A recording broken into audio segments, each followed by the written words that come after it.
the definition of harmony in Chinese would be explained as not the same. It's different perspective, different sounds that completes each other, that raises it to another level.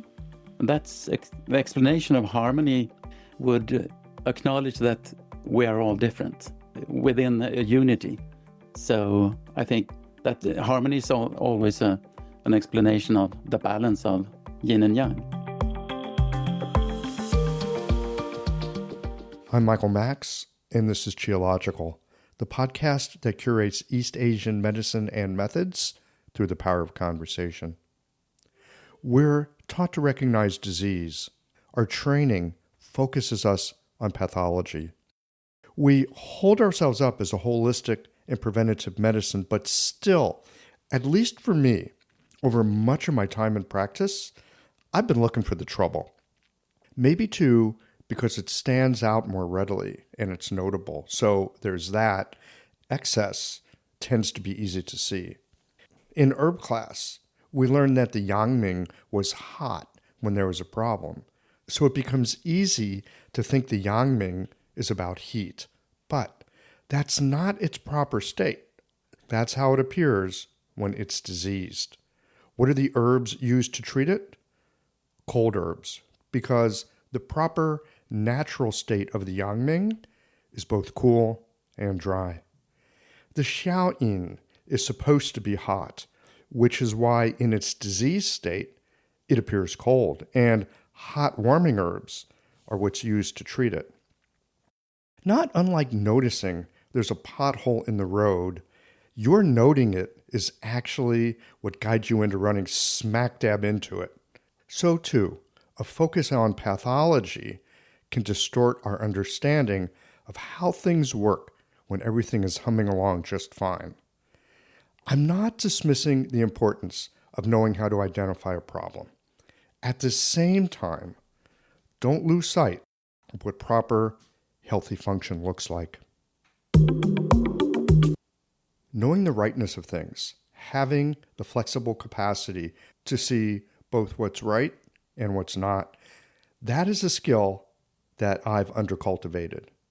Maybe it's our marketing-driven world which always focuses on a problem, or perhaps, as I've said, the tacit agreement of medicine is that we're here to fix a problem. Regardless of its origin, I'm finding that bringing an eye to seeing what's right not only helps my clinical discernment, but it also helps patients to recognize their own overlooked resources. In this two-part conversation with Peter Torssell, we discuss both the lens of Chinese medicine that helps us to better see both pathology and proper physiological function, and how we can bring this perspective into helping people engage with food in an inquisitive instead of a judgmental way. This is another one of those conversations that generated a lot of questions for me as I reflected on it. Peter was generous enough to sit down a week later for a part 2 discussion. Both of these are being published on the same day. There is a power in simplicity when it's informed by complexity. I thoroughly enjoyed these discussions, and I think that you will as well. These conversations come to you through the generous support of our sponsors and members. You have clinical challenges, our sponsors have solutions. Mayway focuses this month on brain function and cognitive health. Do you like working with palpatory diagnosis and have a taste for how the classics describe acupuncture? Slade Burris has a foundations class in neoclassical acupuncture coming up this month. The cold and flu season is about to begin. Stock up with formulas to keep everybody healthy from Blue Poppy. Would you rather spend your time talking to patients instead of writing clinic notes? Later in the show, we'll tell you about how Jane's AI scribe can do the writing for you. And with AccuFast needles, it's possible to have one needle heal twice because it heals your patient and the planet.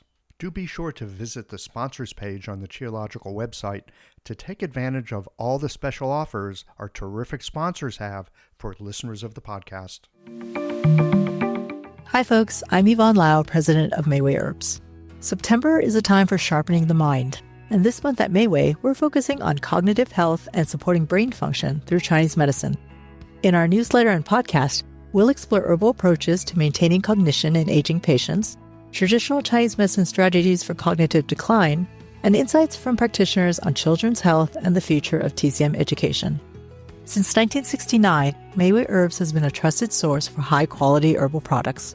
Our Plumflower brand line includes pills, tablets, extract granules, and organic herbs. And along with educational resources, articles, and videos, we're here to help you provide the very best patient care. Visit us at Mayway.com to explore more. Thanks as always for your support.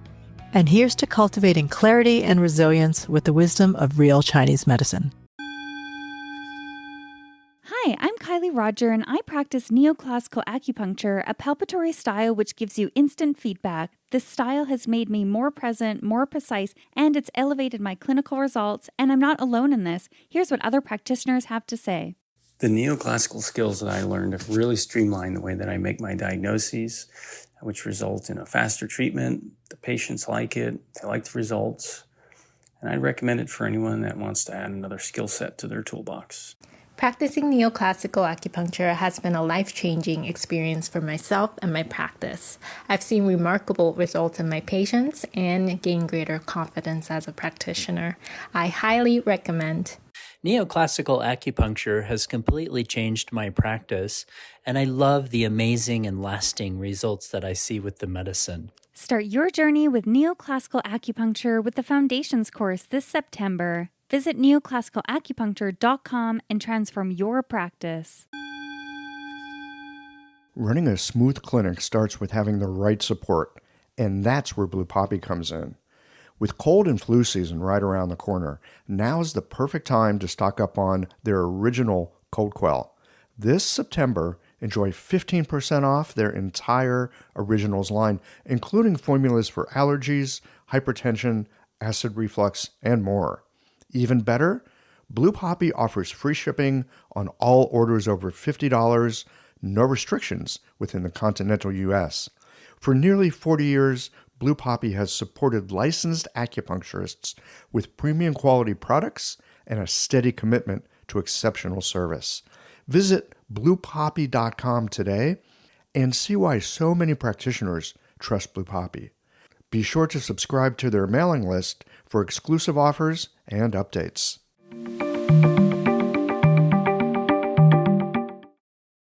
Peter Torssell, welcome to Geological. Thank you very much. Honored to be here. I'm delighted to have you. You know, it's incredible. We were talking just a moment ago, getting ready for this conversation, and both being a little bit in awe of the capacity that we have at this moment in time to be able to connect with each other around this weird medicine that we practice. You were saying that you started off in the 80s, and the number of books that were in English, you could count them on one hand. Yeah. And now it's fantastically much. And even on YouTube and podcasts and articles and journals and conferences like Rothenburg conference, for instance. Yes. It's a gathering place where you can find so much knowledge. It's incredible. And people with lots of experience. Now, you said that you started off with Chinese medicine in the 80s. That's a little bit early, at least here in the States, someone who came into it in the 80s, that would have been early. I'm curious to know what steered you into this. Yeah, it was kind of early and not many acupuncturists in Sweden.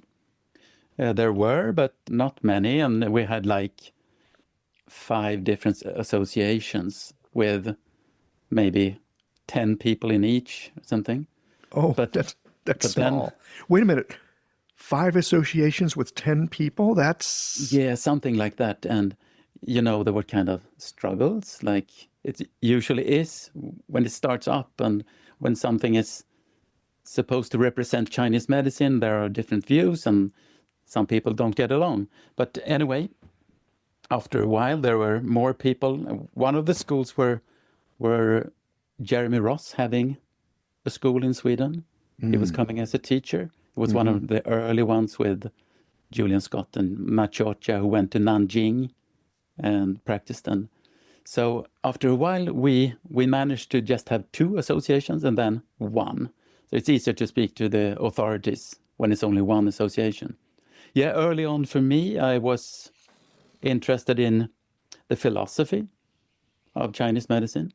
And also, since I was competing in sports, when I did some running, I was stopped due to knee inflammation when I was young. And then after that, I started competing in Taekwondo, and I was stopped by, when I was training every day or twice a day, I was usually stopped by pain in the back, and I wasn't really helped by the doctors or physiotherapists, but an acupuncture helped me with 1 treatment. So I was thinking, this is interesting. And it is interesting, isn't it? Yeah. And they didn't tell me that. Like, what the heck just happened? Yeah. And why didn't they tell me that there are such methods? I better think myself. And I've always been interested in how can I regulate my own health. And I found the Chinese way of looking at health was very much like I was thinking myself. And at that time, it was only macrobiotics when it came to food, because I have an interest in how food affects our health. And then after trying that out, trying different diets, etc., I found Chinese food therapy, and I kind of tried to learn everything about it. I think I was 23 when I said to myself, I really have to, this is not only a hobby, doing acupressure, shiatsu and these things. I have to learn Chinese medicine. I have to learn acupuncture. So I went to school, and then after that went to clinical practice in Nanjing. Yeah, just before. Now, where did you go to school in the 80s to learn acupuncture? In Stockholm. So we had a couple of schools, and there were some different schools, and in one school, another man who was one of the pioneers in Sweden, he was in that school, and from our teachers, they were saying, like, that's a strange school. They don't really do acupuncture, or they don't do Chinese medicine acupuncture. It's a French style. A French style of acupuncture. Okay. Then later on, when we got to know each other, me and my colleague at the school, because we later ran the acupuncture school together. Nowadays, I'm a principal of the school, and he's retired. Jan Lindborg is his name. And he presented to me the teacher that would be my main teacher when it comes to classical Chinese medicine thinking, Elisabeth Rochat. So she was representing the French style. And that's a broadening of TCM style of acupuncture. So I think TCM style is a good introduction into Chinese medicine. And then if you have that as a foundation, it's very good to broaden it with lots of other ideas that different teachers would call classical Chinese medicine. Yes. But I would say, yeah. It sounds like you were influenced by Elizabeth. I mean, she's a scholar of, incredible magnitude. But the other thing that's interesting about the acupuncture that came through France is it came, of course, through Vietnam. And that's a whole other stream of medicine, very different from TCM. Well, I don't know if it's very different, but it's different enough. Like you said, and I really agree with you on this. I know some people would take issue with it, but I think TCM is a very helpful foundation. It's a great place to start. I'm not sure it's a great place to end, but it's a really good place to start. It'll give you the fundamentals and foundation. You can go study any other kind of acupuncture tradition. Yeah. And you've got a language and a grounding and some basic conceptual tools. Yeah. Yeah. I think it's a pity that there seems to be conflicts, people that dislike TCM, etc. I think we should look for what's in common. You always find that the foundations are in common with different styles, whether it's Shanganlun style of herbal medicine or different schools within that area.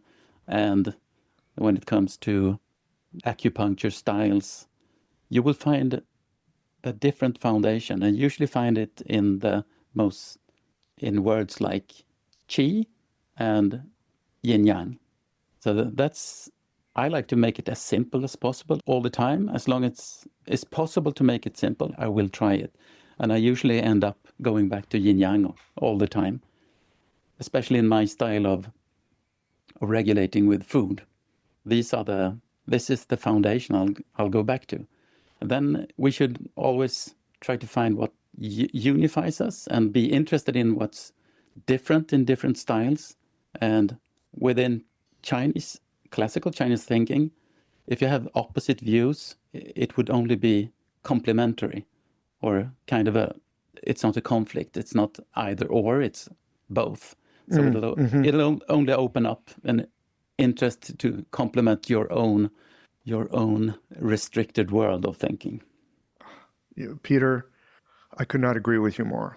And I found it curious over the years how viciously acupuncturists can go at each other because they have different schools of thought. You know, we like to think of ourselves as, peaceful, harmonious. We practice this ancient medicine, and it's an ancient medicine in many ways based on balance and harmony.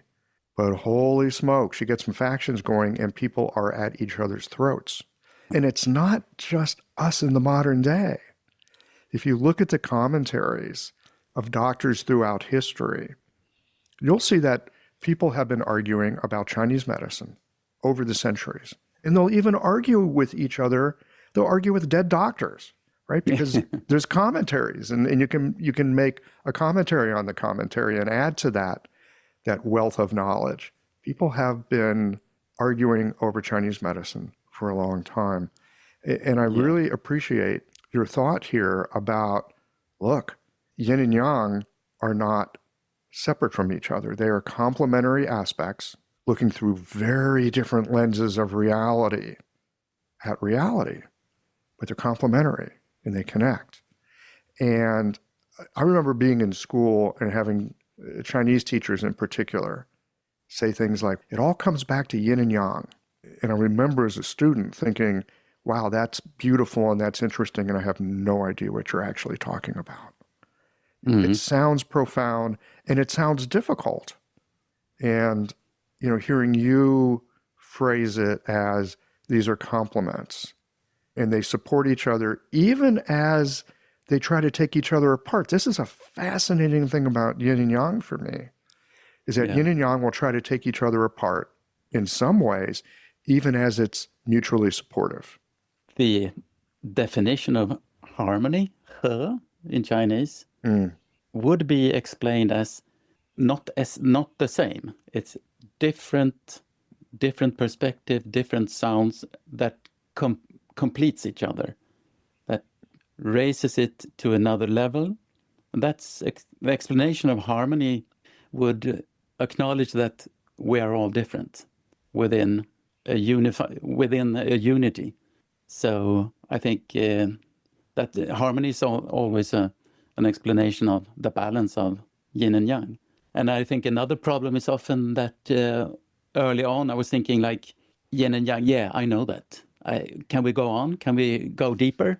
And then so that's a problem when you think you know it, and then actually the more you know, then you always get new ideas, new aspects, new insights on how deep it is just to understand yin and yang and qi. I could not agree more. I've been looking, I don't like getting political on the podcast, but I look at the political situation and how strident it is. And I think about, you see this in politics pretty much everywhere, right? You'll have one party in power and they bring their ideas of what's a good world and implement it, and other people go, that's not such a good idea, and then the pendulum swings back the other way. In some ways, that's very much an expression of yin and yang. You get too much of, it doesn't matter what you get too much of. You get too much of something. Yeah. And it will call into manifestation its opposite. It can't not. I agree. Increasingly, I look at yin and yang and I think I mean, I like your idea about harmony. You have different things, and together they create something else, and there's a beauty to it because it has a resonance between differences. But in some ways I look at yin and yang these days and I go, oh yeah, the tyranny of yin and yang. We're stuck between these poles that are constantly evolving and shifting. Mm. It's a lovely idea, but it's brutal in everyday life. Yeah. Yin and yang emanates from the one, as you know. So the one, the great source, the unity, the Tao, or on the level of Qi or Shen, that when that's parted into two, and then it goes on from two, it goes on to three, and from three, it goes on to the 10,000 things, that, as it says in Tao Te Ching, the famous book, and reiterated in Wai Nanzi. I think that's a good foundation to understand. That's quote to understand classical Chinese medicine. Because you choose different perspective when you choose number 2, yin yang. You choose the yin yang perspective. When you choose number 5, you choose another perspective, or choose number 6 or 12. You choose different perspectives. You should just realize that if there's other views of what a tiger is, you should understand what's the context. What type of perspective are we choosing now? Everything emanates from the source, from the one. So we should always strive to go back to one, which is, for instance, reflected in the typically holistic way of thinking. If I tell a patient to drink less, for instance, you drink 3 liters of water per day. I think you should drink less after making a diagnosis. And what I'm looking for when I tell them to drink less is, for instance, to provoke or stimulate thirst, so they can feel thirst before they're drinking. So that's a way for them to start listening to their own body, to empower themselves. And instead of having outside, external, just listening to external views like science or anything. But if I tell them to drink less, to provoke, to stimulate getting thirsty more, then I would look to see that I'm on the right way, so I'm not doing anything wrong. What I will do always is to check lots of things at the same time. You always go bigger. You always strive to look on the bigger picture, the context. It's not only thirst. If you get thirsty, other things will start happening. So to become thirsty is a sign that you have now more yang. So if I think a person needs more yang, a way of strengthening it is to stimulate their thirst more. And how do I know if it's only thirst? I look at other things. Do you get headache? Is it working with your urinary system? The peeing, is it working? It's not causing any constipation or tiredness. So I check. You always go to the bigger, to the unified whole in Chinese medicine to verify if you're on the right track. And that's a way for also Chinese medicine really to not accept side effects, negative side effects, to do something to help a person, but they get dry mouth as a side effect. It's not optimal in Chinese medicine. You wouldn't want them to have a dry mouth. In Chinese medicine, if you reach this, for instance, in this example of getting someone who's getting more thirst, and at the same time you see other signs changing, like for instance, they seem to get more energy, a higher energy level, etc., then we will interpret it as, okay, we have seemed to increase yang in this person. And then what's possible is unexpected side effects as positive side effects when you balance, when you reach the balance. Like, for instance, patients saying that, yes, I became better from this and that, and my singing voice became better. Mm. You never told me about having a bad singing voice. No, I wasn't thinking about it, but now it's better. Yes, or it's so fascinating when people notice other things that they did not expect to be connected to whatever the air quotes here, problem was that brought them into your office. Yeah. There's that. Peter, I really, Chinese medicine's so cool. Something very simple, like don't drink as much water. We run into this all the time here in the States. People are told they need to hydrate. It's a whole thing. It's a lifestyle. People schlep around big bottles of water so they can be hydrated. And they have no idea if they're thirsty or not. They actually have no idea about the fluid metabolism of their body because they've stopped listening to that. They've been listening to some outside source. Exactly. And, yeah. And I love what you just said about encourage them to drink less water that might provoke them to experience thirst. Okay, we can see that as more yang coming in. It's useful to be able to look through those lenses. But I love the idea of instigating something so that a person has an actual visceral body response that they're now connected to, that they previously were not connected to. And I think we can help patients to get connected with their own inner signals and instincts in a better way, to empower them. Like having a thirst is a clear signal of what to do. But it's not a clear signal not to be thirsty. So not to be thirsty could be a signal for us that a person is too cold or too damp or not young enough, etc. But to a person drinking, it's not a really clear stop sign there, because everything is about not exaggerating, having the right dosage of everything, and not being thirsty. I have patients who have gone around for years not being thirsty. And then when I stimulate, when I balance them in the right way, they start getting thirst. And they say, just the thirst feels so fresh, feels so healthy to actually have thirst. I mean, you shouldn't be thirsty all the time. It's a clear signal. You then drink something and you're not thirsty. And to model our life after yin and yang, it's what they say the ancient people did in the start of Neijing Suwen, chapter 1. They say, how did they live so long? They understood Tao and they modeled their lives after yin and yang. So to model our lives after yin and yang would be, for instance, to feel thirst and not to feel thirst, and to have an exchange between those two. And that, according to the correlative way of thinking, Chinese way of thinking, that might stimulate other rhythms to work better, whether it's a rhythm of sleeping and being awake, sleeping well and being clearly awake during the days, or it's maybe something to do with the heart rhythm or the breathing rhythm or other signs of regulation of yin and yang. So we're back to something that we spoke to a little bit here at the beginning of this conversation, yin and yang, and there is a necessary differentiation between the two polarities that needs to be experienced. It's not just yin and yang, but it's also being able to experience what it is to be on one side or to be on the other. Exactly. And that's the way to reach number one, so to say. It's through making everything as simple as possible, according to Chinese medicine, would be go back to number two, go back to yin and yang balance, is a way for you to reach Shen or Shen Ming of your life.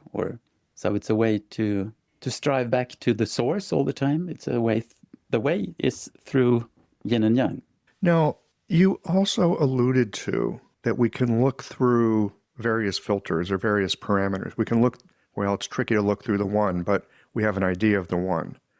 In some ways, easier to look through the two, yin and yang. I mean, we're beings in a created world. But you also mentioned 3 and 5, and I think you might have mentioned 6. Yeah. That there's these different, so when I hear that, I'm thinking, 5 like 5 phases, or maybe 6 like 6 chi. Is this what you're thinking of? There's different lenses that, in a sense, give us a perspective. Exactly. To give us different perspectives and different ways of being more differentiated, more specified in what you're looking at. So we have to, since we are human beings, we are differentiated into different organs or different tissues and even different people. So we are very differentiated. So we need the differentiation. That would be the symbol of a differentiation would be the symbol 10,000 things, for instance. Mm-hmm. But within the body, we, for instance, differentiate into 12, like 12 meridians. Or if you put them together, like one yin and one yang, you might say you have 6. And when you look at number 6, they would reoccur in different, like 6 chi or the 6 external pathogenic influences and etc. And if you look at the number 3, it would be like a symbol of change, interchange between yin and yang. But you can also divide things into 3, like, for instance, jiao, 3 jiao. Mm-hmm. So if you have 3 jiao, you have heaven and earth and something in between, something happening in between. And in between, something that always comes in between is earth element. So then you have middle jiao in there. It's the same with number 5. Number 5 is the first, according to like sinologists like Elisabeth Rochat, is the first possible organization needs number 5. So it needs 4 possible qualities or possible movements of qi, and it's a need of a 5th quality that moderates or anchors everything into an organized whole. So you need at least 5 for an organism or a company or a country or a human to be working. But then you can go deeper than that or differentiate more than that. But the famous ones would be number 2, number 3 too. But number 4, I work a lot with number 4. But when I talk about number 4, it's like 4 limbs or 4 organs, 2 organs above in the upper jiao, 2 organs in the lower jiao, and then something in between. That's the yin yang of the middle, the spleen, stomach, that can moderate, center, harmonize, nourish the rest, the 4 corners, the limbs or the rest of the organs.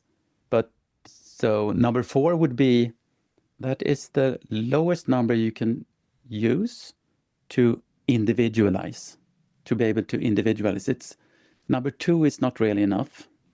It was like when I was doing macrobiotics, it was only number 2, and it was like it didn't really work, I think. But number 4 is 2 yin and 2 yang.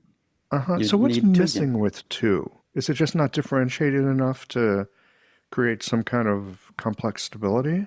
No, it has to do with the possibility of qi movements. There's only 4 possible movements of qi, up and down. That's yang and yin, but also concentrating and dispersing, moving outward and concentrating. So that's the formation of the world. It's actually the concentration of qi into material things. So you have form or dispersion of things, moving outward. So that's kind of a description of how the world starts manifesting. But on top of this, you have 2 other movements, up and down. So I think this is important when it comes to food regulation, to look at these 4 movements all the time. So number 2, it's not sufficient. It's a way of reaching number 2. It's a way of balancing yin and yang. It's through 2 yin and 2 yang. That's expressed like 4 seasons. That's 4 qualities of qi. So when you look at classical books, they will recurrently talk about yin and yang, heaven and earth, but organized as 4 seasons. This episode is brought to you by Jane, the clinic management software designed to help you provide great care for your patients. Appointments can feel like they're over in the blink of an eye, which is why it's so important to make the most of your time with your patients. With online intake forms, Jane helps you arrive prepared to maximize your moments together. Start by automating the intake experience. Jane can automatically send out forms at the time of booking and a gentle email or SMS reminder if there are any unfinished documents. You can also choose to collect consent, credit card information, and insurance details through your intake forms before your patient even arrives.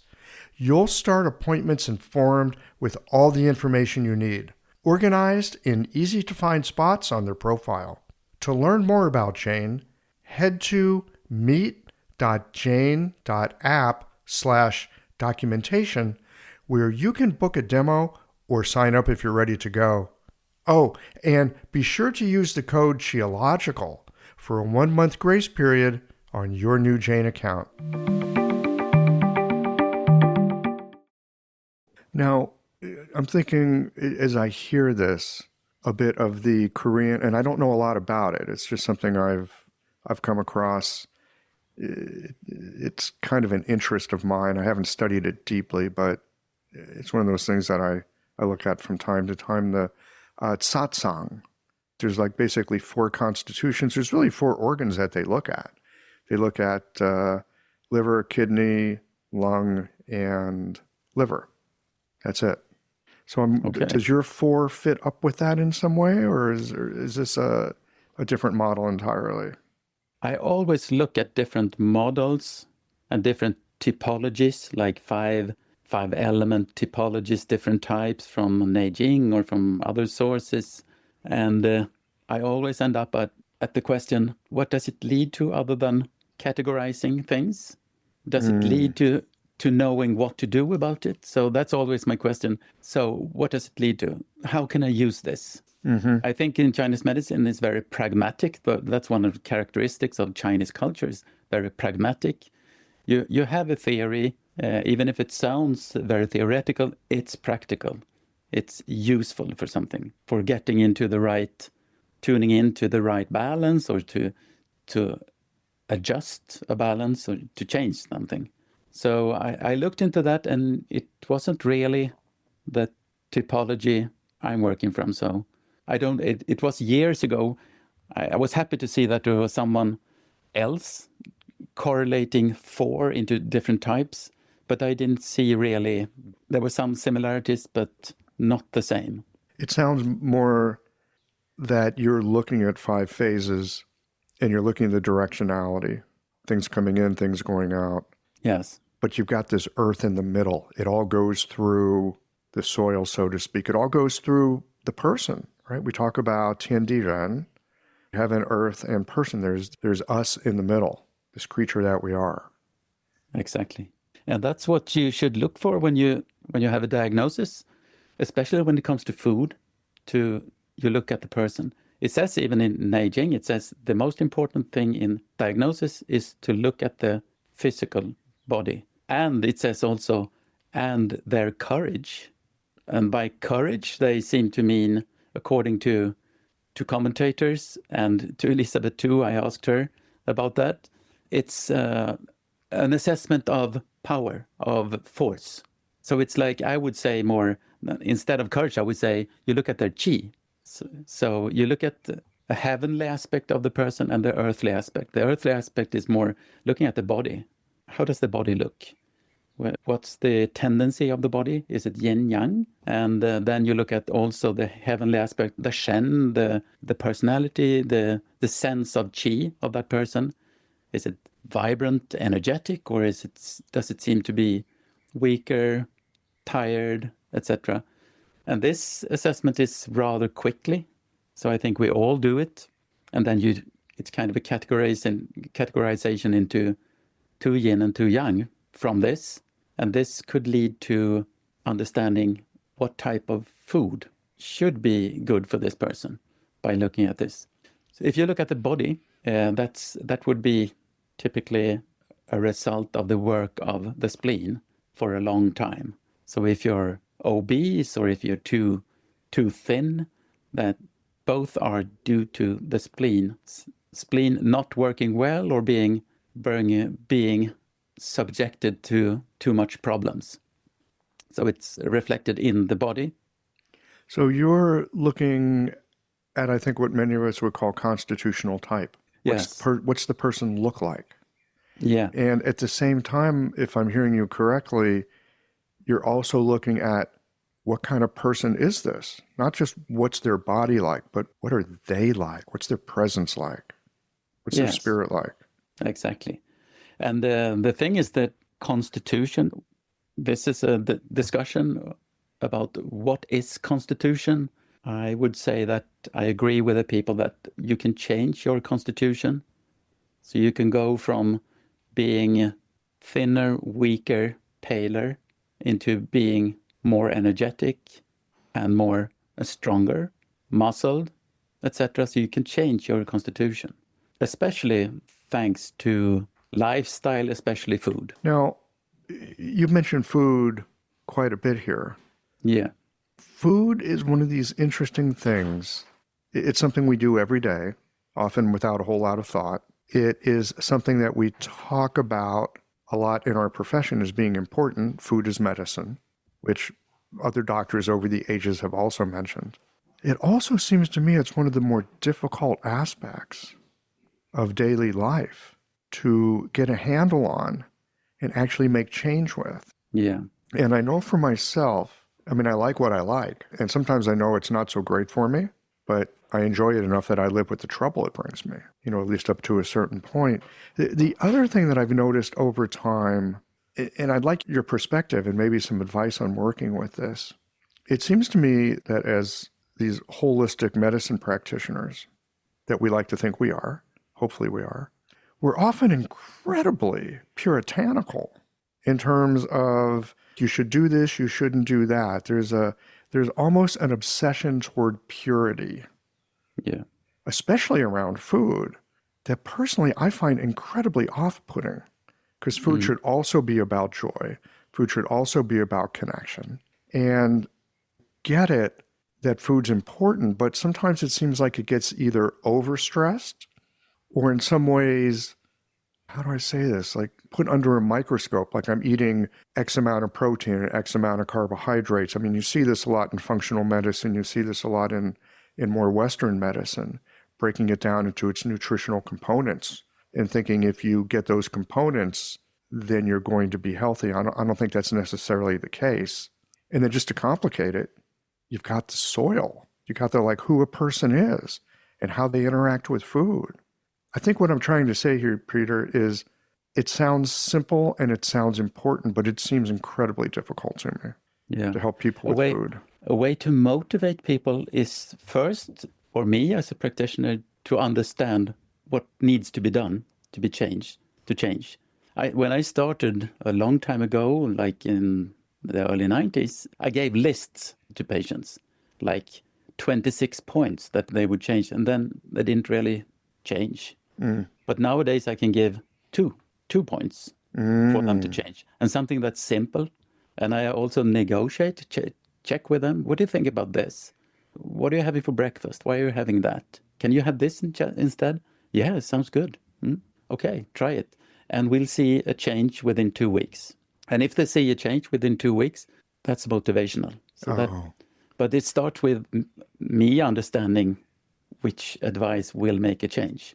And I think we should use also, when I talk about going back to the whole, to the bigger than me all the time, if we look at the materia medicas in Chinese history, they're not restricted. They're like open to try everything.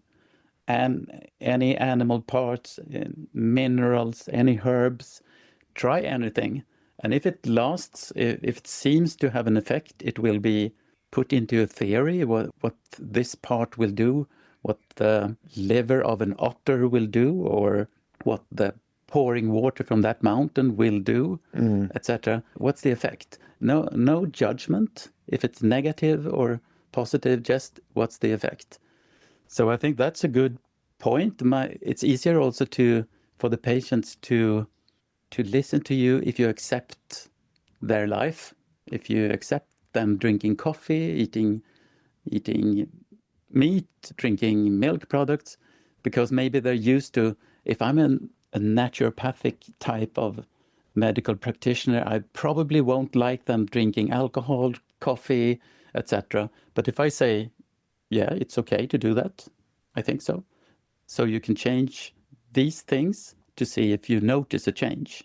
So I accept everything that has been consumed by humanity for more than 200 years. I think there's an interesting to use those things. So I'm like an omnivore. I'm not vegetarian or just carnivore or anything. I think we can use the experience of all people who do different diets and different things, especially when we look at traditional way of eating. Not only Chinese tradition, but also Swedish tradition or Middle East tradition, African tradition. It seems to me all cultures have a traditional food or traditional foods that, I mean, they've got traditional foods for a reason, right? Those are the people that ate that stuff survived, first of all, and passed it down. But it's the accumulated wisdom of a culture, I would say. Exactly. So somehow the tradition shapes it into the optimal way of eating, at least in that area. And when you look at, for instance, people like Weston A. Price, have you heard of his research in the 30s around there? He traveled around the world to see if he could find the people with the best teeth. I know, what a brilliant perspective. He was a dentist. Exactly. And he's like, teeth don't look so good here in the industrial world. Yeah. And he had an idea. Maybe it was maybe it was connected to food, he thought. The food getting worse quality in America. So he traveled around and he found those people with strong teeth, good teeth in different places. And he noticed that if they had good teeth, they had a good bone structure, like wide face, etc. And if they had this, they seemed to have strong health, resilient towards chronic diseases. So what we're talking about, that he noticed that they had good constitution, according to Chinese medicine, good, strong kidneys, right? Good bones. And he kind of, what he said was, there's not a specific food you should eat, because they ate different in the different parts, like in Switzerland or Scotland or in Africa, or the Eskimos, they eat different, but they seem to achieve strong health anyway. So he said that it seems like you need to keep to your tradition. Something that's bigger than yourself is your ancestors and the wisdom of many people trying things out for a long time. That has sort of gotten scattered in our modern world. Yeah. Scattered for many different reasons, because there are so many voices and so many ideas on what's right. And many of the ideas are limiting us. Also, very partial information from authorities limiting our way of viewing things, like how much water should we drink, or salt, or protein, or meat, or there are things that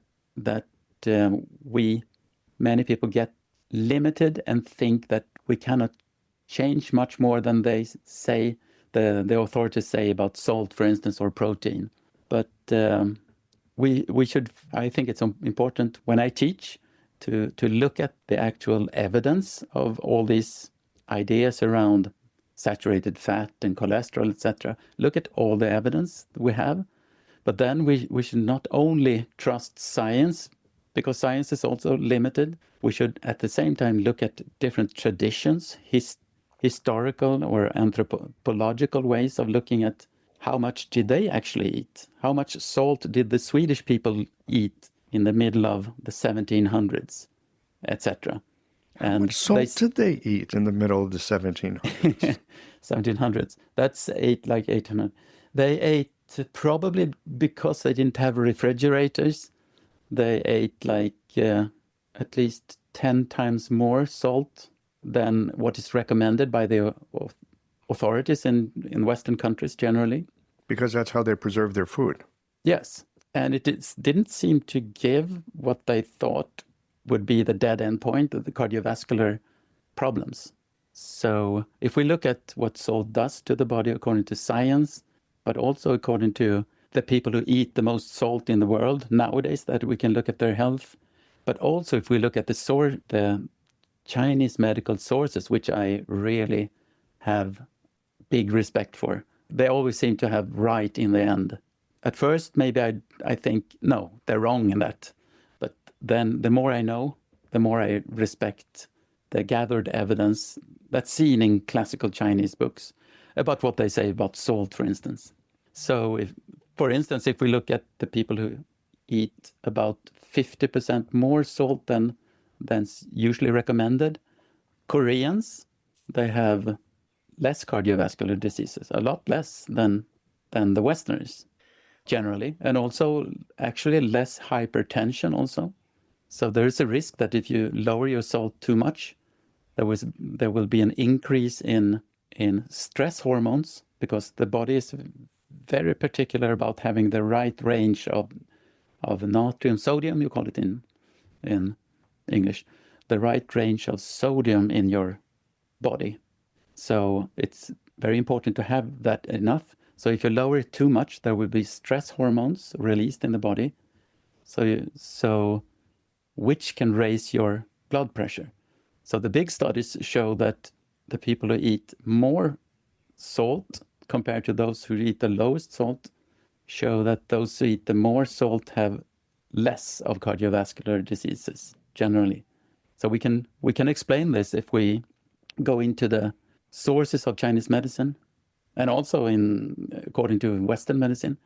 But it's a biased information. I don't know why it's biased, because as soon as there is something about salt being dangerous, it's going to be headlines. But as soon as there are research showing that salt is very necessary for things, and we might eat too little of salt, there are no headlines at all. I don't understand really why we think these things, but what we have to do is to look at all science, but also traditions, and also the knowledge of Chinese medicine. But importantly, look at the individual you're dealing with. It always comes back to that, doesn't it? Yes. This is the fascinating thing to me, and the wonderful thing about practicing Chinese medicine. Yeah. We've got all kinds of great theories, and they're interesting. I'm a little bit like you, Peter. I love the theories as long as they're useful in some way. Like theory for its own sake, okay, that's interesting for maybe an afternoon, but it's not satisfying or helpful if I can't use it in some way to be useful to somebody. And so, yes, looking at our patient, like really understanding who they are, beyond our own mental constructs. It's such, it's almost like a meditative practice.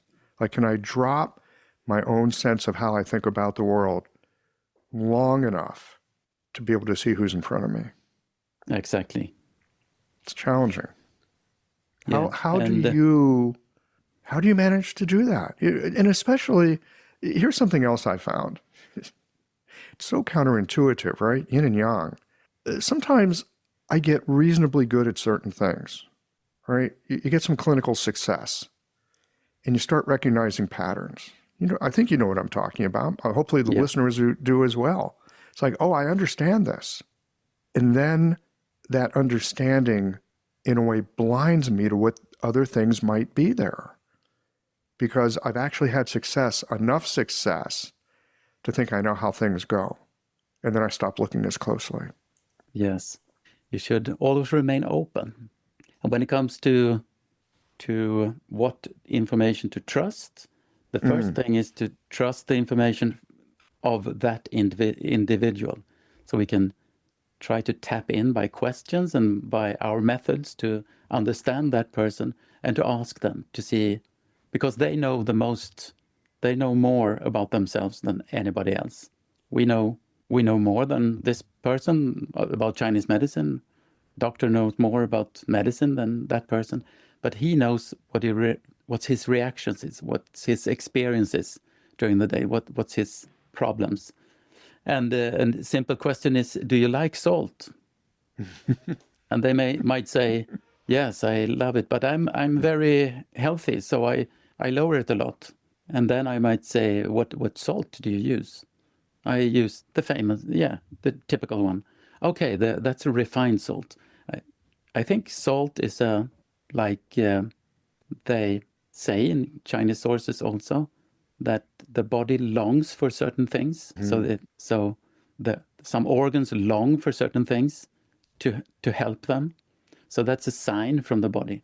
So probably since salt, according to the 5-element theory, salt goes to the kidneys.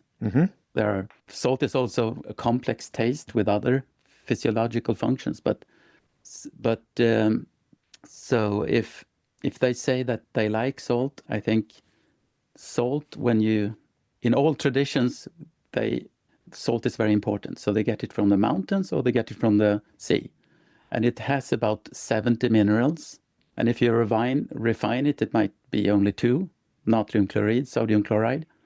Right. So much of the salt at least you get from the store here in the States, the big thing is that it has some iodine in it. So you should have that salt because otherwise you don't get iodine. Yeah, so then you have 3. But you're missing out on maybe 65 other minerals. So I check, do you have good quality salt? And then I might say that you can eat, of course, I check other things too, but then I come to the conclusion, I say that if you like salt, you use good quality salt and you can eat how much salt you want. So what happens in the body is that as soon as you put something in your mouth, you start regulating yourself. And so you feel what you need right up in the mouth, but the food industry is very knowledgeable. They're the most knowledgeable about how to trick you into eating more of their products. So they manipulate or they refine things to make you eat more. A trick to eat more salt, for instance, is to refine it. So the body might call for minerals by having a salt urge. And if you eat it and you only get sodium chloride and iodine, that's it, you might want to have more salt because you're not getting what the body wants. So the body's craving a larger profile of minerals. Yes, probably. And so you're that feeding might be it empty salt in a sense. Exactly. So that's a trick to make you eat more salt. They do the same with fat and with carbohydrates too. So you it feels good to taste, but all of a sudden it doesn't give you what you want. Peter, I'm going to interject here for just a second. I had an experience last week. We went out to dinner at some new place in town, and it's supposed to be a nice place. The best part of the meal, the food was okay, but the best part of the meal, the absolute phenomenal, I'll go back just for this. They had incredible bread, crunchy on the outside, just so on the inside, but they had this butter with some olive oil and crystals of salt. Yeah. And you take that and you spread it on the bread. Unbelievable. Mm-hmm. It was just exquisite. The oil and the butter and the salt, the way it all came together, I was just nourished. It wasn't just, it's yummy in my mouth. It actually felt more nourishing than the rest of the meal. There was just I want to say flavor profile, but I would say that, and I wasn't even thinking of this until we're having this conversation. There was a way that my body viscerally responded to that was phenomenally nourishing. Yeah. And then I would say you needed that. Your body needed that for some reason. And it might be, what I said, might be because you wanted to mineralize yourself. So it's okay to have an urge for salt or urge for anything else, as long as you don't have it for times also. But the thing with salt is that it has a clear stop signal. So if you don't need more salt, you would say, this is too salty, you would spit it out. Blah. And if you swallow it anyway, you think this is really too salty, I don't like it. And you swallow it, you're going to be nauseous. Mm-hmm. You might vomit. So it's a clear stop signal. That's a safe thing to eat because the body has a check on it. Okay, so you just said something that I think most modern people don't think they're capable of. And that is, you can trust your body to tell you when it's enough. Yeah, but there are some preconditions for that. You have to check, as a practitioner, you have to check that they're eating good quality foods. Then you really can start trusting your instincts. So Right, because like we were saying, the food industry has done a very good job of tricking otherwise reliable instincts. yes, exactly. So how do we help people get back to that? Because we both know that if you hand them a sheet of paper with 26 things to think about, they're just going to get overwhelmed and probably not do any of them. And if you invite them into the inquiry of one thing, I mean, this is metaphorical, but it makes sense too, they might actually develop a thirst for it. Yeah, exactly. Exactly. Just a simple advice. One of the eating principles I think it's very important to talk about is good quality foods. And how do you say that to a patient? They have to understand what you're saying. So I would say, for instance, eat just food that you know is food. No strange things added to it. If they add pepper, you know what it is. If you eat beef, you know what it is. Broccoli, you know what it is. Salt, you know what it is. But if there's something hydrogenated, natural flavors or something, you don't know what it is. Try to eat only food you know what it is. So that's a starting point. Eat food. Yes, Starting eat food point is eat food. that your grandmother would recognize. Have you read Michael Pollan's Omnivore's Yes. Dilemma? No, not that book. I read another one. But he's one of the good, interesting Yes. journalists. Yes. Or- He's talked a lot about food. I remember there was a book he did called Food Rules. It's kind of funny, but it's also useful. And one of them is one that you just said, eat food that your grandmother would recognize as food. Yeah, that's a good advice. Mm-hmm. Very simple, and you can really have results on just saying that, because there's so much processed foods or ready-made foods that people eat nowadays. So if you just on that advice, there could be good changes. And then you would have to also check what type of salt do you have? That's one question. What type of fat do you use? That's one. Okay, so let's go into this for just a moment. What kind of salt would you recommend? What's good salt? Sea salt or mountain salt. In Sweden, it's Himalaya salt, usually. So that's a good step toward the right direction. Everything we're talking about, there might be questions and arguments against, and so it might lead to other questions. But we're talking simple here, that I think it's good advice. There is a salt, you might have it in the US. It's called herbamare. We have it everywhere in Sweden. And it also contains kelp. That's a seaweed that they eat in Japan. And that's the best natural source of iodine there is. So it's like kelp in with salt, sea salt? Yeah. Very Sounds powdered. delicious. Yeah, with some other herbs too. But that's a very good salt too that I can recommend. I'm John Stan, co-creator of AccuFast Needles and Accessories. I've been an acupuncturist for 35 years, and I know how easy it is to get comfortable in our clinic flow, the needles we use, and the routines we follow. But what if 10 colleagues rave about a needle they love?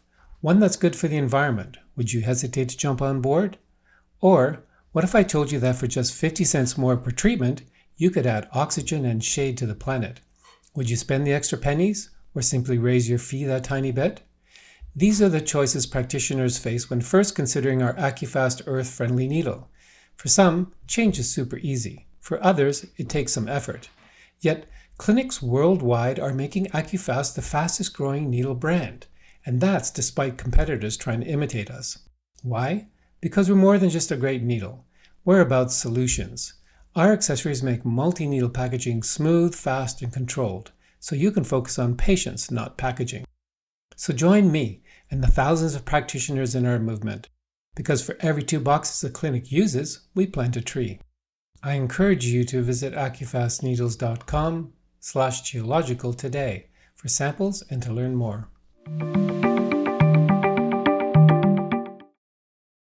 What about oils? Oils is a big thing these days. Yeah, There's that's a lot of worry. Well, and Weston A. Price talks about this too. Yeah. I think the rest of culture is catching up with issues with seed oils. Could you speak a little bit exactly. to what's a good oil I would to say investigate? to the patients, I would say that my opinion is that I agree with those people that we use the traditional fats are butter and pork fat is rather common. Lard, yeah. Yep. So if you look at different cultures, they're going to have some type of butter or lard, like China, Sweden, Hungary, Mexico, etc. Look back in history, and they will have used this before the increase of these all chronic diseases. So I really think that you should avoid the new modern polyunsaturated fatty acids. Just a general, simple advice. Then there could be lots of discussions about this, but the main thing is that if you eat fat in the old days, you appreciate fat because right in the mouth, you appreciate fat, sugar, and salt. It lights up the reward center right away because these are very important. Yeah. Like that bread I had the other day. Yeah, exactly. Oh. That's a mixture of those. So that's just to enjoy. But then the body realizes that, okay, this fat, good, I will have energy. Body needs energy for everything. So good, energy. But at the same time, the natural sources that the traditions used, they always, together with the fat, there will come other nutrients. The fat-soluble vitamins will be there.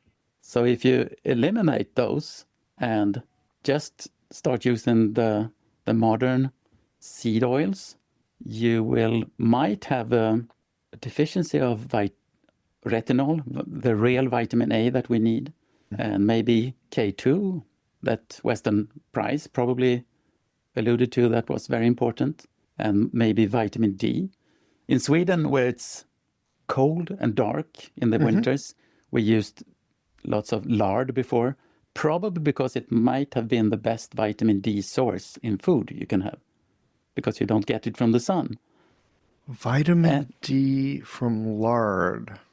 Yeah, and vitamin E is in there too. So important vitamins you get at the same time in the traditional fats, especially the animal fats. I often think of the fish oils as having high amounts of the vitamin D. I hadn't thought about it with land animals.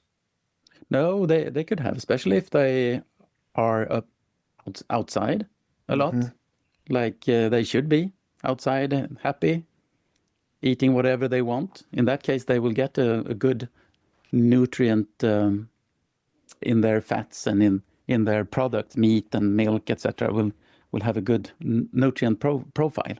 So that, to make it simple, I would tell my patients, use butter, that's simple to get. Use olive oil, that's also rather good. And maybe coconut fat, because it's also traditional. Another thing that's very important when it comes to fat is that it doesn't start to oxidative stress in the body. So that's a very, very interesting research about oxidative stress in the body. So if you have more of saturated fat or monounsaturated fats, they will not start the process of oxidative stress as much as the polyunsaturated fats. And now we are getting loads of oxidative stress from pollutions and also from electromagnetic fields, from blue light, and stress hormones, etc. And that starts inflammations. And chronic inflammations is a part of many chronic diseases. Some say that it's part of all chronic diseases. And I would, if I translate it into Chinese medicine, because I want to translate everything into Chinese medicine to get a broader perspective on it, I would say this leads to stagnation of qi. Could we also say if the saturated fats, the animal fats, the lard, the tallow, I'm thinking about my great-grandmother, she always had a jar full of schmaltz. What's that? She had chicken fat. Oh, yeah. She always cooked with chicken fat. She lived 95 too. That these kinds of fats, because they don't promote oxidative stress, could you say they actually help to fight damp heat? Yes, among other things. Dampness, absolutely. Could fight heat also, that especially secondary heat coming from stagnations, but other types of stagnations too. Yeah. These are some simple things. These are actually some simple things, and I'm just thinking of ways of engaging my patients without giving them a long list and a wagging finger and in a sense of food purity. Yeah. To invite them into exploring what feels good when they put it in their mouth. Yeah, exactly. And what feels good in your body after you put it into your mouth. Exactly. So what they say in aging, for instance, is something I think I put an emphasis to, is that generally when you learn Chinese dietetics from different books, you look at, for instance, spleen deficiency, you will eat rice, potatoes, and oats, etc., to strengthen the spleen, qi.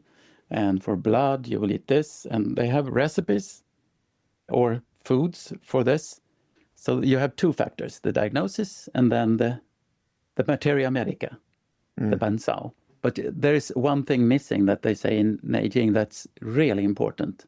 That's what is the patient doing right now? What is the patient eating? That's very important. So if they emphasize that 2,000 years ago, how important is it today when we have lost the traditions of eating? It's extremely important to ask, what are you eating? Breakfast? What are you drinking with that? Do you have any snacks? What's that? And lunch, dinner, etc. What's your salt? What's it, etc. And then you can see some changes that you can ask them to do. I keep coming back in the back of my mind to something you said earlier in this conversation about inviting them to make a little change in what they're doing. You mentioned drink less water and provoke a thirst. And Peter, this is such a simple thing. You know, it's funny. I hear you say it and I think, well, that makes sense. How come I don't do that? How come I haven't noticed that? That sometimes, how do I say this? I know with acupuncture, people come in with troubles, and often enough with acupuncture, you can get a pretty sophisticated and a pretty powerful change with some needles. Right away. You know, and it's fun to get that. And it's fun to help people, and it's fun to, you know, it's like somebody throwing you a fastball and you hit it and you can just smack the heck out of it. It feels good to do that. But I'm thinking maybe I need to dial back some on how I think about what I do in my clinic, especially around food, especially around some lifestyle sorts of things, and invite people into doing one thing that might change how they notice how they feel. Not that you do it with the acupuncture, not that you do it for them, but invite them into experiencing their body for themselves. Yes. That's an important way into helping them to realize that they can trust their body. And to having trust in yourself, in itself, it's strengthening for the earth element. It's strengthening for the spleen, because it's connected to the virtue, trust, Qin, confidence. So if you get confidence, it means that you start regulating. So that's also a way, indirect way, to helping their spleen. But I would say not only thirst, you ask them when you eat breakfast, are you hungry when you eat? No, I have to eat something. And then you ask, how do you feel after you eat that? So the perfect way would be to be hungry before you eat also.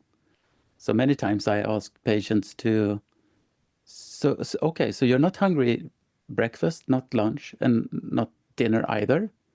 So that would mean that they are a bit too yin. So then I would like to increase their yang by saying, could you eat less each time so you can stimulate hunger until the next meal? And try to eat as little as possible without getting uncomfortable somehow, tired, irritable, not able to think, cold hands or something. You lower it so much so you get hungry, but no other discomfort. And there are patients who start eating 50% of what they started off by eating, and usually they're getting more healthy. They feel more healthy in several ways, like energy state and stiffness in the body, maybe pains, etc. So when you increase the yang into a sufficient level, it will be noticed in several ways. This is interesting. So to increase yang, let me see if I'm following this.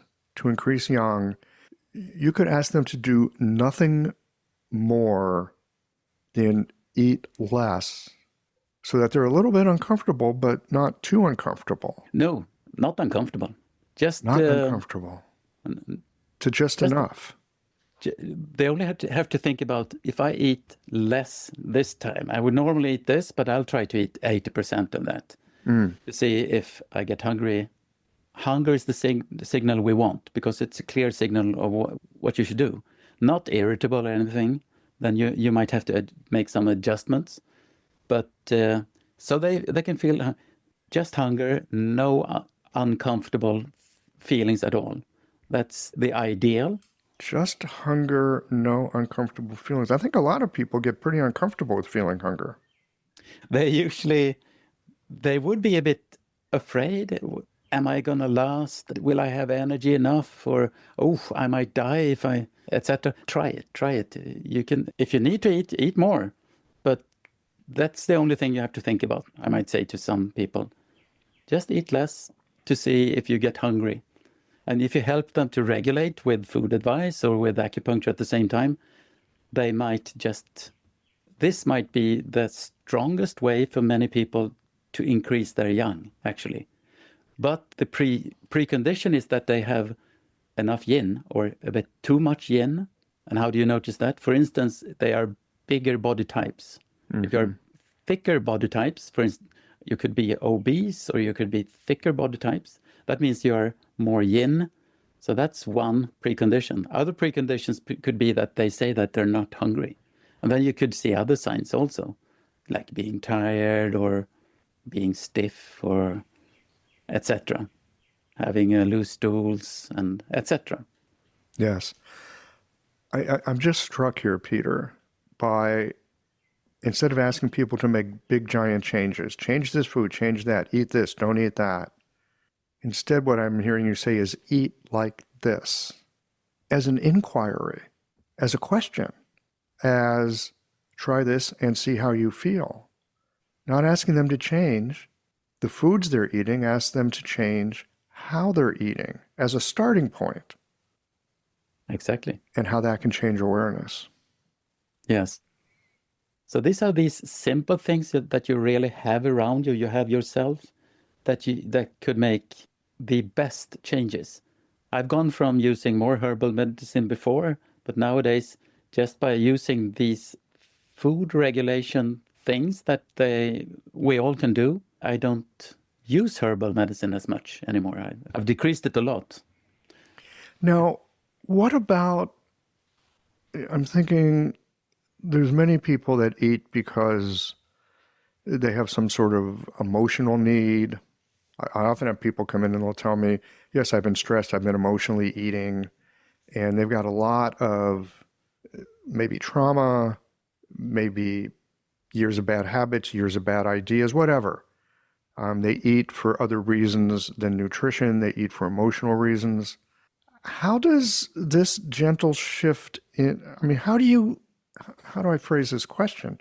How do you invite people into this gentle inquiry in how they eat when any thought about how they eat creates a huge amount of stress and perhaps fear and anxiety for them? Yes, if they have a background of anorexia, it would be problematic to give them too much of advice. But generally among people, there is a tendency that what you're not really doing is you're not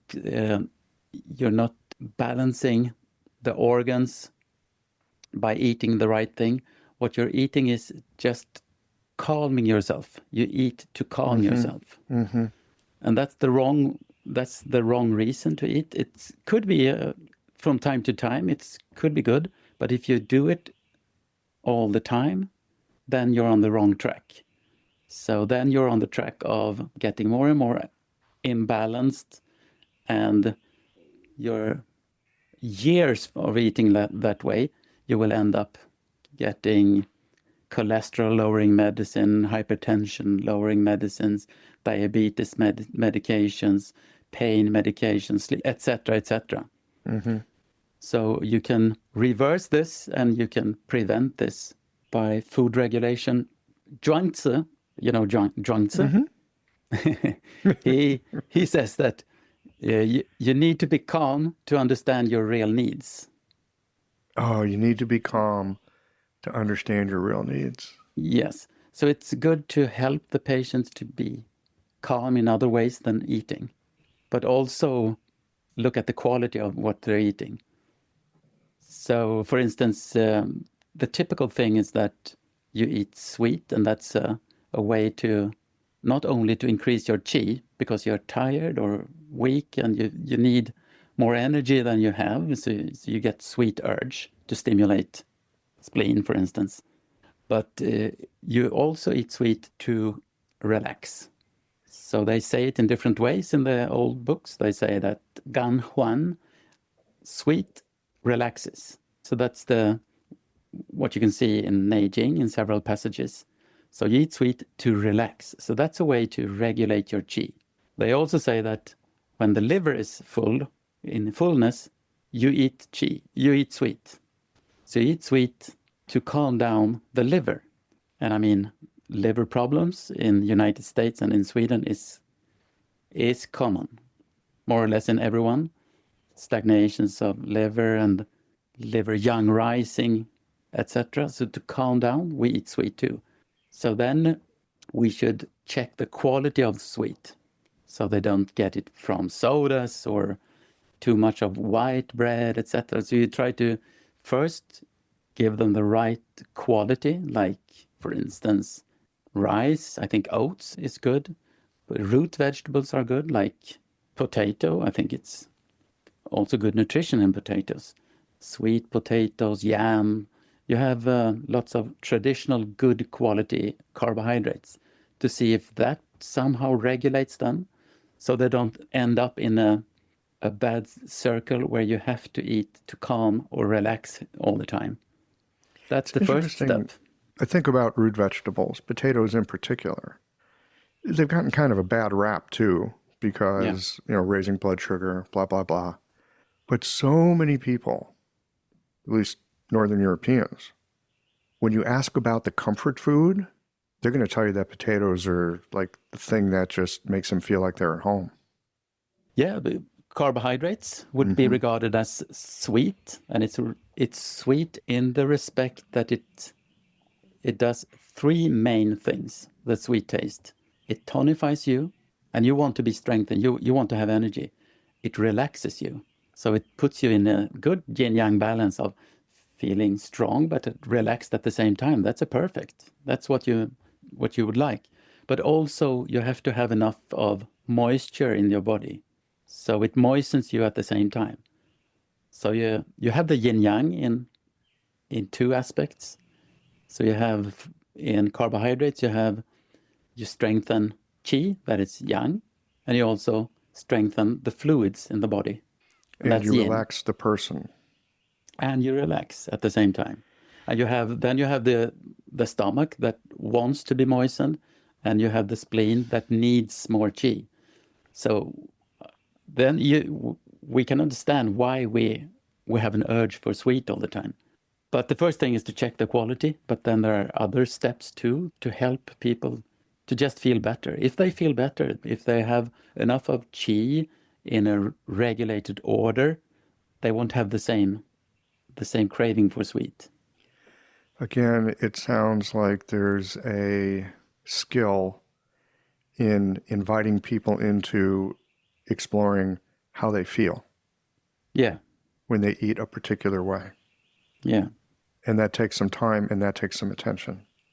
Yes.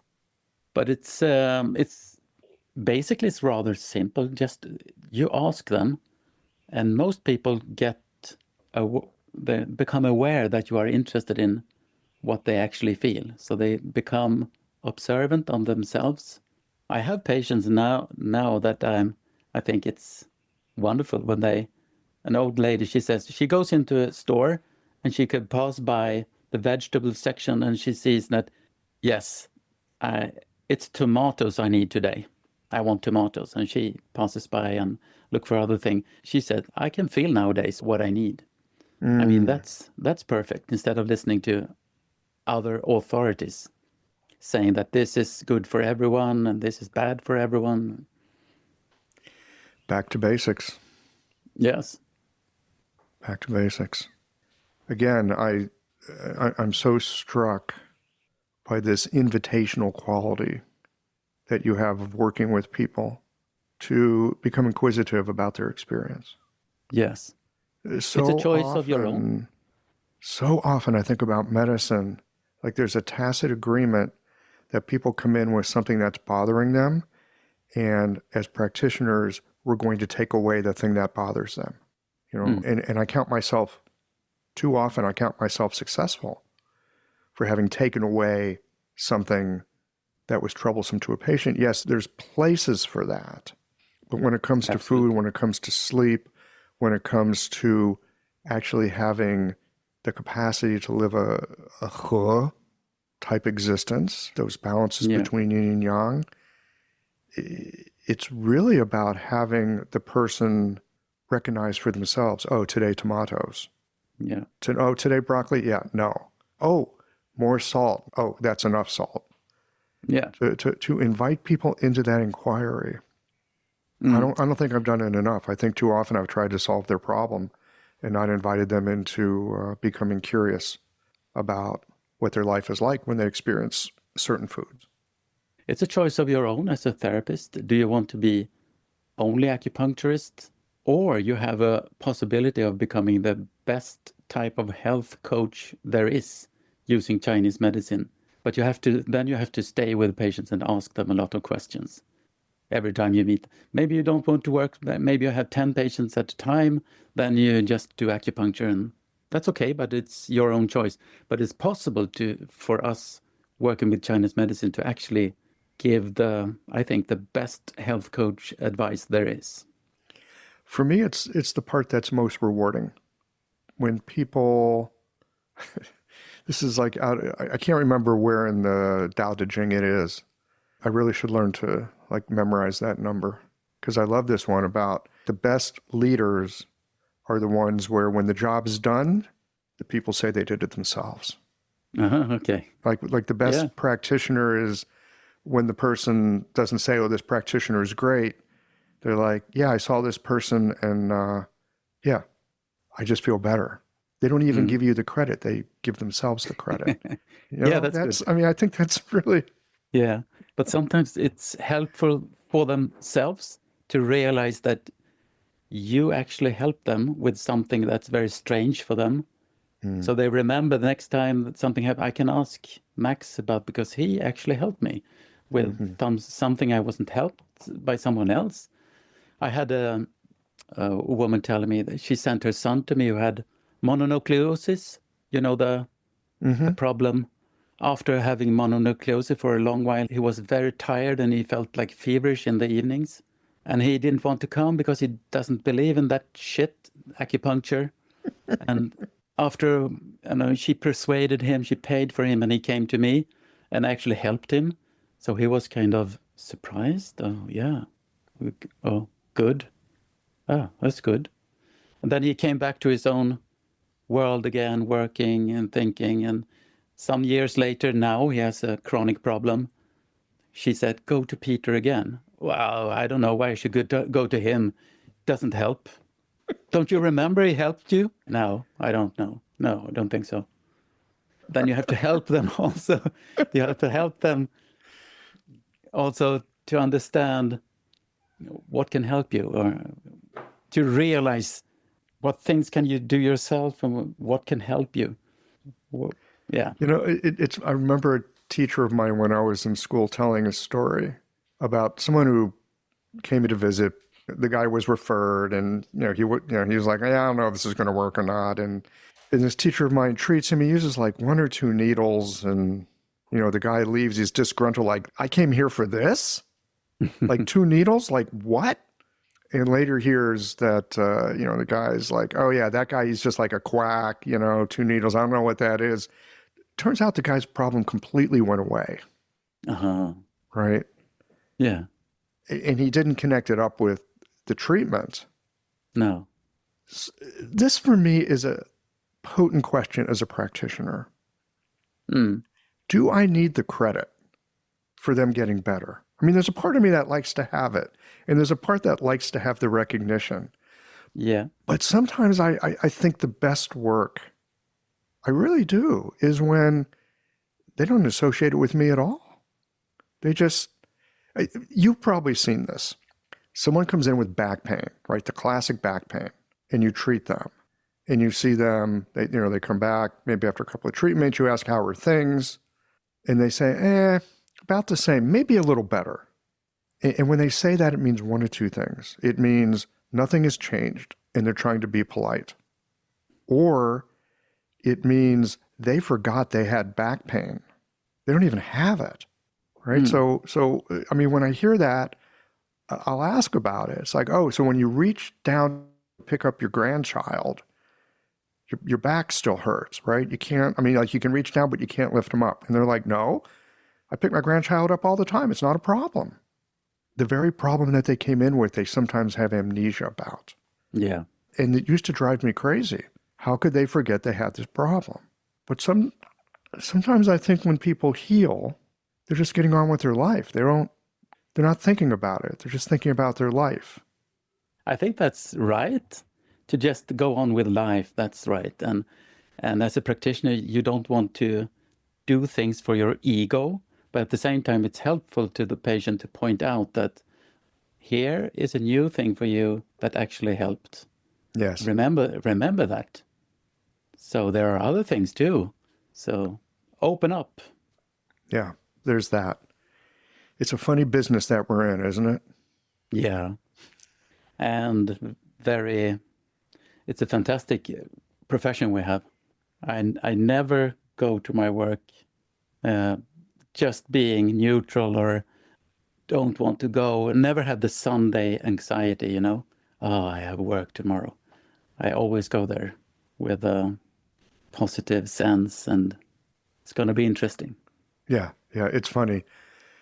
Sometimes people will complain, it's like, oh, Monday I have to go to work. And I'm like, ooh, Monday I get to go to work. Yeah. The best thing is that you like your vacation and you like your work. Yes. We're kind of back to yin and yang there again, aren't we? Yeah.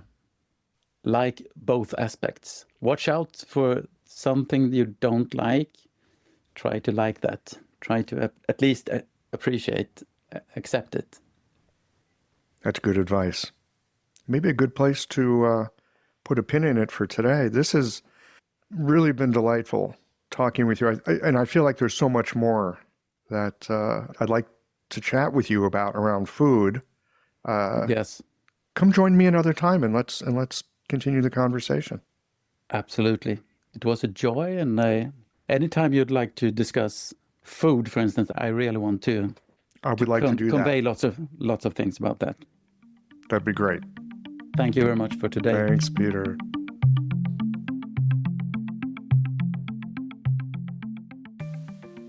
Well, that wraps up this conversation with Peter. There's always so many insights and questions that these conversations make me want to investigate in my own practice. I rather cotton to the idea of making simple changes that help people reconnect with essential body signals that have become muted. Something as basic as drinking less water so you can actually feel thirst, or eating less so that you can experience the sensation of hunger. These aren't complicated interventions, but they're profound because they invite people back into a relationship with their own physiology that includes discomfort and avoided sensations. This is powerful because so many have outsourced their body's wisdom to external authorities or marketers who have something to gain. I also appreciate Peter's approach to nutrition by thinking about quality instead of food rules. Instead of giving patients a list of things to avoid, he focuses on simple principles like using traditional fats, good quality salt, and eating food that your grandmother would recognize. In some ways, this sounds ridiculously simple, but it matters because it invites people into using their own sensibilities. He encourages curiosity rather than compliance. Peter is not trying to fix people. He's helping them become navigators of their own experience.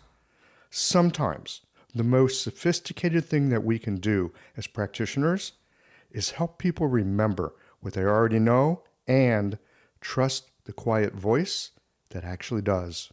Well, here we are at the end of this episode. If you've listened up to this point, you're either a rabid fan of Qiological or the forward button on your podcast player stopped working. If you are indeed a fan of the podcast, you can help us to bring new episodes to our community of practitioners by supporting us with a membership or a one-time contribution. Details, of course, are on the website. That's it for today, friends. Join us again next Tuesday for another thoughtful episode of Qiological.